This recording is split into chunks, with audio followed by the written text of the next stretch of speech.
পটুয়াখালীর রাঙ্গামালী উপজেলার মাঠঘাট সর্বত্র এখন তরমুজের উৎসব।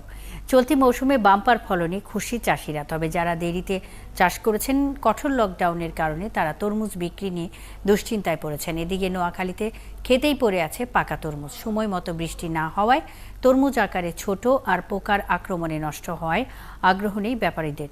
এতে চরম বিপাকে পড়েছেন জেলার তরমুজ চাষিরা। সহকর্মীদের তথ্য ও ছবিতে প্রতিবেদন। হ্যালো গাইস, আসসালামু আলাইকুম। ইটস ইমরান। আজকে ভিডিওটা কি নিয়ে হতে যাচ্ছে হয়তো এতক্ষণ আপনারা টাইটেল এবং থাম্বনেল দেখে বুঝে গেছেন। আজকের ভিডিওটা হলো তরমুজ নিয়ে।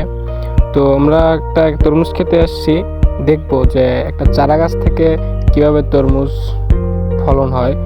তো এখন আমরা বর্তমানে যে ক্ষেতটিতে আসছি আপনারা দেখতে পাচ্ছেন ছোট ছোট তরমুজ ফল আসছে গাছে।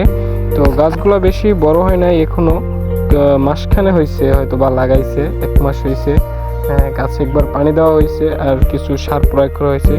এর মধ্যে দেখা যাইতেছে যে ছোট ছোট ফলগুলো, আসলে ফলগুলো কিন্তু অনেক সুন্দর লাগে দেখতে। কৃষকের মনে হাসি ফোটায় ফল দেখলে, যদিও তারা আরো কাজে উৎসাহিত হয়। ফুলগুলো কিন্তু অনেক সুন্দর, হলুদ হলুদ ফুল দেখা যাইতেছে, আর ছোট ছোট তরমুজের কড়াও দেখা যাইতেছে। তো আসলে সবকিছু মিলিয়ে অসাধারণ। একটা তরমুজ খেতে আসলে দেখা যায় যে একটা মানুষ এটার পিছে কতটা শ্রম দেয়। দিন শেষে যখন দেখতে পায় তার গাছে এত সুন্দর সুন্দর ছোট ছোট তরমুজ করা পড়ছে, তখন একটি কৃষকের মনে আনন্দে ভরে যায় যে এত পরিশ্রমের পরও তার দিন শেষে যখন দেখতে পায় যে না গাছে ফল আসছে, তখন তারা আসলে অনেক আনন্দিত।